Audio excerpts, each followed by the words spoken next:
1. Manchester United rekindles pursuit of De Jong. Barcelona is ready to negotiate with Manchester United for the transfer of Frenkie de Jong this summer. According to Marca, last summer, improving the midfield was a top priority for Mu, but Ten Hag's favored player, De Jong, consistently rejected the English club. With Sir Jim Ratcliffe now overseeing the sports sector, the Red Devils have decided to restart their plan to pursue De Jong. Mu is undergoing a major overhaul, especially in the midfield. After upgrading the defense with Lenny Yoro, De Ligt, and Mazraoui, the Red Devils have started planning to bring in a quality midfielder. Daily Mail revealed that MU's latest offer of £42.7 million was rejected. However, Barca is ready to negotiate with the Old Trafford club for a reasonable deal for De Jong. Mundo Deportivo confirms that Barca is still struggling to create salary cap space to accommodate their transfer plans, especially after signing Dani Olmo. Barca wants to offload De Jong, who is one of the highest earners at Camp Nou, in March. De Jong hinted at the possibility of leaving Barca. A reporter asked De Jong, "You won't join Manchester United this summer, will you?" The 26-year-old midfielder unexpectedly replied, "No, I don't think so." You can never be sure about anything. Currently, Mu is also negotiating with PSG for Manuel Ugarte.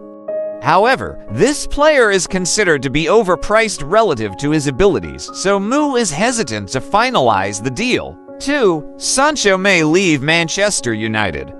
According to Goal, PSG has started negotiations with Mu for a potential transfer of Soncho as the player wishes to move to Paris. Sky Sports confirms that Soncho and PSG could easily agree on personal terms. However, the issue lies in the transfer fee as Mu demands more than €60 million for the talented winger. PSG and Manchester United are still discussing the price and payment terms, but no agreement has been reached yet. Manuel Ugarte is also pivotal to the deal as the Red Devils want the services of the Uruguayan midfielder. The Parc des Princes team expressed interest in Soncho after Kylian Mbappe joined Real Madrid on a free transfer. With Mbappe's departure, coach Luis Enrique needs to add a high-quality winger to fill the gap left by the former French captain. Soncho is not overly concerned about his future. Even if PSG does not sign him, he will still be given opportunities by coach Ten Hag in the upcoming season. Previously, the midfielder born in 2000 voluntarily apologized to his Dutch coach and was forgiven. The two sides agreed to put aside their differences and focus on the common goals for the 2024-25 season. 3. Manchester United receives bad news ahead of Premier League opener. In the early hours of August 14th, Manchester United's official website announced that Luke Shaw is experiencing calf problems during pre-season training. The player born in 1995 will miss the early part of the season and is expected to return by the end of September after the international break for FIFA days. Calf injuries have sidelined Shaw from February to June, despite not being fully recovered. Coach Gareth Southgate called him up for the Euro. Shaw missed all the group stage matches and played in 3 knockout games, including the final against Spain. After completing his Euro campaign, Shaw took a break and only recently rejoined the team. After just a few training sessions, he re-injured himself and continues to sit out, watching his teammates at Manchester United play. Not only Shaw, but Mu's other left back, Tyrell Malaysia, is also injured and has no set return date. Manchester United fans are not overly worried as in the coming days, the Red Devils will announce the signing of Noussair Mazraoui. The Moroccan player, a favorite of coach Ten Hag, can play as a left back, although his natural position is on the opposite side. During the second half of the 2023-24 season, Manchester United faced a defensive crisis with both Shaw and Malaysia injured and Sergio Reguilon ending his loan contract. At that time, Victor Lindelof and Sofian Amrabat often had to fill in at left back, leading to ineffective performances. 4. Mourinho loses Champions League spot bitterly. After a 1-2 loss in the first leg, Fenerbahçe played well when returning to their home ground.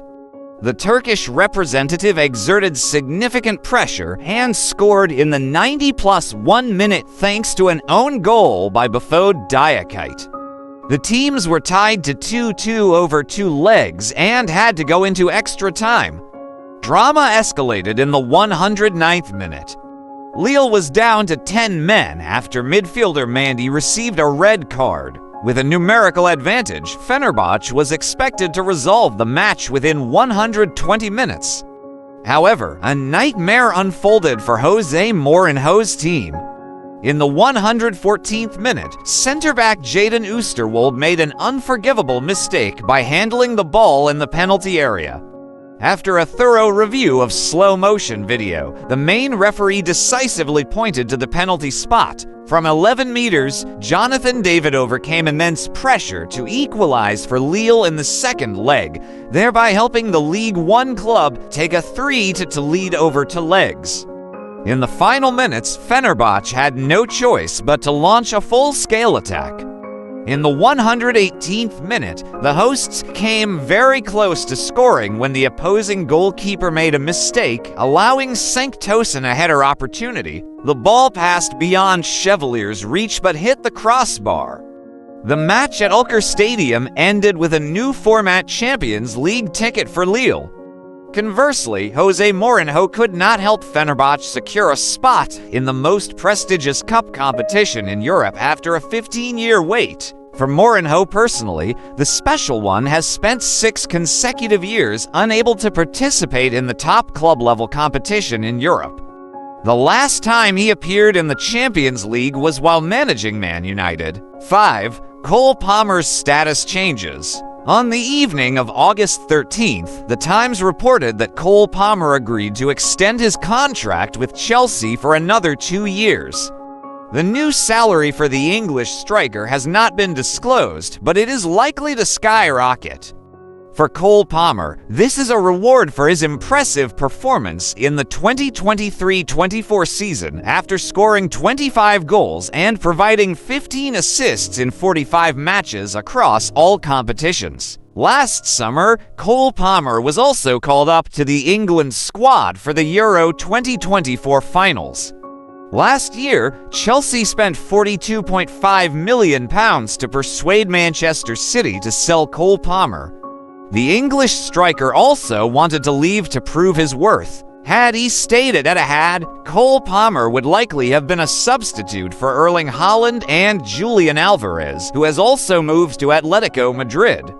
British media suggest that Chelsea highly values Cole Palmer's talent. Therefore, they extended his contract until 2033, securing the 22-year-old striker with a long-term contract also promises to bring Chelsea substantial revenue in case of a future sale, without worrying about being in a weak negotiating position or losing out completely. During the 2024 summer transfer window, Chelsea was very active, signing several new faces such as Tosin Adarabioyo, Omari Kellyman, Mark Guiu, Kiernan Dewsbury Hall, Renato Vega, Caleb Wiley, and Aaron Anselmino. At 10:30 p.m. on June 18th, Chelsea will host Manchester City at Stamford Bridge for the first round of the 2024-25 Premier League season.